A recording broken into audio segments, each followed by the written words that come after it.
अस्सलाम वालेकुम व्यूवर्स, मेरा उर्दू ट्यूब चैनल पर खुशामदीद। आज की इस इंफॉर्मेटिव वीडियो में मैं आपको बताऊंगा मेरा पाकिस्तान मेरा घर हाउसिंग स्कीम के बारे में। इससे पहले भी एक वीडियो पब्लिश कर चुका हूं मैं मीज़ान बैंक के हवाले से कि अगर आप मीज़ान बैंक से लोन लेना चाह रहे हैं मेरा पाकिस्तान मेरा घर हाउसिंग स्कीम के लिए तो आप अप्लाई कर सकते हैं। आप इंटरेस्ट फ्री फाइनेंसिंग हासिल कर सकते हैं।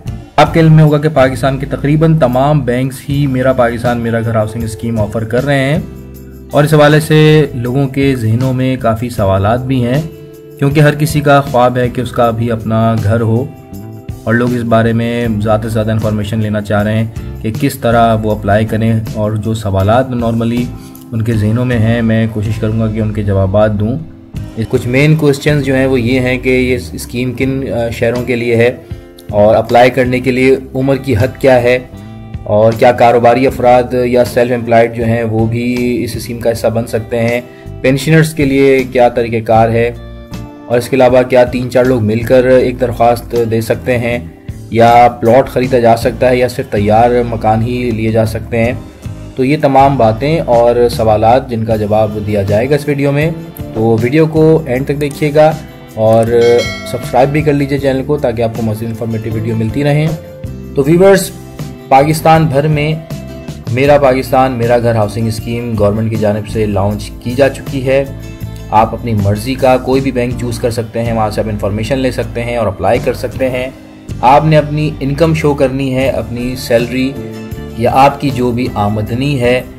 अगर आप बिजनेसमैन हैं तो भी आपको अपनी जो इनकम है वो शो करनी है और उसके हिसाब से आप फाइनेंसिंग के लिए अप्लाई कर सकते हैं।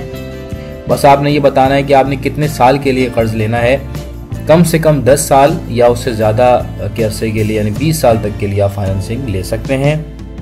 ये नहीं बताया गया है कि फ़ाइनेंसिंग की कम से कम रकम कितनी है, लेकिन ज़्यादा से ज़्यादा जो है वो 50 लाख रुपए तक आप ले सकते हैं। अगर हम एज रिस्ट्रिक्शंस की बात करें तो 60 ईयर्स जो है वो मेंशन है मैक्सिमम, और कम से कम आपकी 25 साल उम्र हो।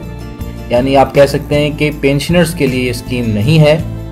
यहाँ पर एक बात याद रखने की है कि अगर आपकी एज 50 साल है तो आप 10 साल तक की फाइनेंसिंग का जो ऑप्शन है वो चूज़ कर सकते हैं, लेकिन अगर आप 50 साल से ऊपर हैं, 51-52 साल के हैं, तो आप अप्लाई नहीं कर सकते, क्योंकि बैंक जो है वो कम से कम 10 साल तक के लिए कर्जा देगा और आप तो 10 साल पहले ही रिटायर हो जाएंगे। इसके अलावा एक सवाल ये है कि इसकी चार्जेस या प्रोसेसिंग फ़ीस वगैरह कितनी है। तो 8,000 रुपये प्रोसेसिंग फ़ीस है, जिस पर 16% जो है वो फेडरल एक्साइज ड्यूटी भी है जो तकरीबन 1280 रुपये बनती है, वो आपने पे करनी होगी। इसके अलावा 3 तरह के और भी चार्जेस हैं। अगर आप बिजनेसमैन हैं तो आपकी आमदनी की जो एस्टिमेशन है वो की जाएगी, जिसकी फ़ीस बाकायदा चार्ज होगी। लीगल फ्रेमवर्क के लिए जो कानूनी मसाइल और पेचीदगियाँ हैं उनको भी हल करने के लिए बाकायदा फ़ीस चार्ज होगी। और अगर आप तैयार मकान ख़रीदना चाह रहे हैं तो जो प्रॉपर्टी की वैल्यूएशन है उसकी फ़ीस भी आपको अदा करनी होगी। आपकी माली हैसियत को जांचने के लिए आपकी सैलरी स्लिप या अगर आप बिजनेसमैन हैं तो टैक्स रिटर्न से आपको जज किया जाएगा।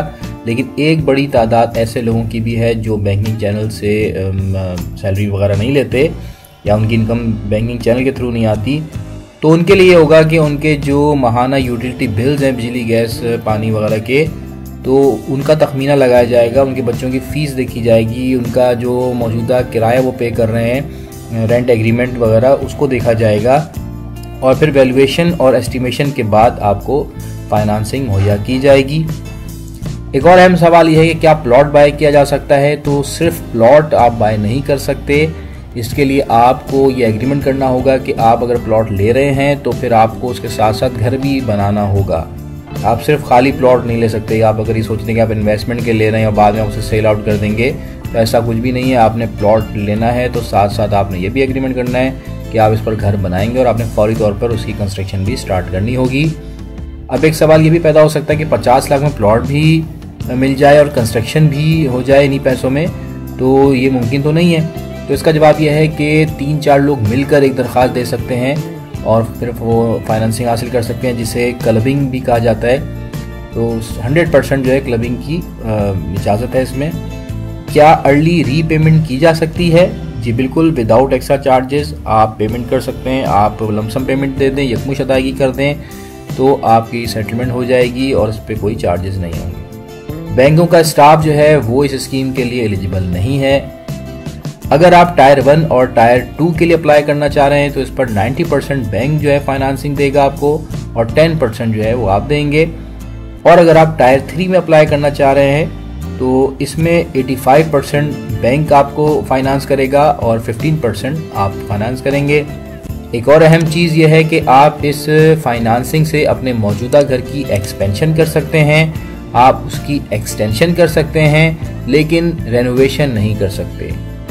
कौन से घर लिए जा सकते हैं तो इसमें भी बताता चलूं कि आप फ्लैट बाय कर सकते हैं, आप तैयार घर ले सकते हैं और इसके लिए ये बात भी ज़रूरी है कि आप फर्स्ट ओनर हों, यानी कि आप पहली दफ़ा घर ले रहे हों, इससे पहले आपके नाम पे कोई घर ना हो।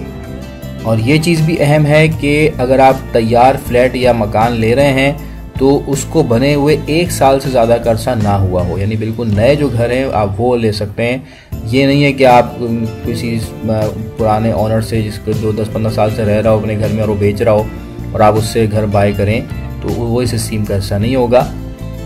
तो दोस्तों ये थे कुछ सवालात या FAQs जो मेरा पाकिस्तान मेरा घर हाउसिंग स्कीम के हवाले से थे। अगर आपके जहन में मज़ीद कोई सवालात हों तो ज़रूर कमेंट्स कीजिएगा। वीडियो अच्छी लगी हो तो लाइक कीजिएगा, शेयर कीजिएगा। थैंक्स फॉर वॉचिंग मेरा यूट्यूब चैनल। अल्लाह हाफिज़।